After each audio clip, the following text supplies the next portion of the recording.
ناظرین، عمان عرب، فارسی، ہندوستانی اور افریقی ثقافتوں کے اثرات کے ساتھ اپنی بھرپور ثقافتی تنوع کے لیے جانا جاتا ہے۔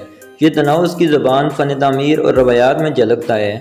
عمان بین الاقوامی تنازعات میں ثالثی کی اپنی تاریخ کے لیے جانا جاتا ہے۔ ملک نے خطے میں مختلف جماعتوں کے درمیان مذاکرات میں سہولت کاری کا کردار ادا کیا ہے۔ عمان کی تاریخی اہمیت زبان کی تجارت سے گہرا تعلق رکھتی ہے۔ قدیم شہر سلالہ اس قیمتی رال کا ایک بڑا تجارتی مرکز تھا۔ سلطان قابوس گرینڈ مسجد مسقط کی یہ شاندار مسجد دنیا کی سب سے بڑی مسجدوں میں سے ایک ہے اور اپنی شاندار فن تعمیر کے لیے مشہور ہے، جس میں ایک عظیم الشان فانوس اور ایک وسیع قالین بھی شامل ہے۔ مسقط میں واقع مترا سوق مسقط میں واقع یہ روایتی بازار ایک ہلچل مچانے والی جگہ ہے، جہاں زائرین مثالوں اور ٹیکسٹائل سے لے کر روایتی عمانی دستکاری تک مختلف قسم کے سامان تلاش کر سکتے ہیں۔ عمان متنوع جغرافیے پر فخر کرتا ہے، بشمول پہاڑ، صحرا اور بحیرہ عرب کے ساتھ ایک طویل ساحل۔ ہجر پہاڑ خاص طور پر قابل ذکر ہے۔ خنجر ایک روایتی خنجر عمان کی ایک مشہور علامت ہے۔ اس کی ثقافتی اور علامتی اہمیت ہے اور اسے اکثر روایتی لباس کے حصے کے طور پر پہنا جاتا ہے۔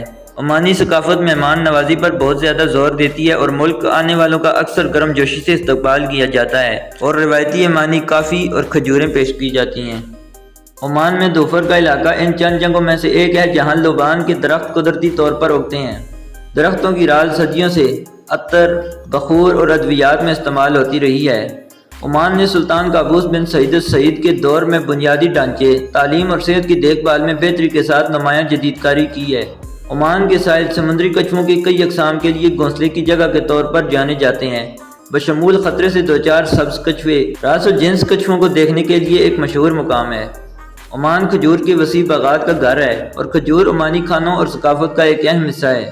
عمان ہر سال 18 نومبر کو اپنا قومی دن مناتا ہے، جو سلطان قابوس کے تخت پر چڑھنے کی سالگرہ کے موقع پر مناتا ہے۔ یہ حقائق، تاریخ، ثقافت اور قدرتی حسن کے انوکھے امتزاج کو اجاگر کرتے ہیں، جو عمان کو ایک دلکش اور دلفریب منزل بناتا ہے۔ امید کرتا ہوں آپ کو ویڈیو پسند آئی ہوگی۔ اگر ویڈیو پسند آئی ہو تو ویڈیو کو لائک کر دیں اور چینل کو سبسکرائب کر دیں۔ Thanks for watching. اللہ حافظ۔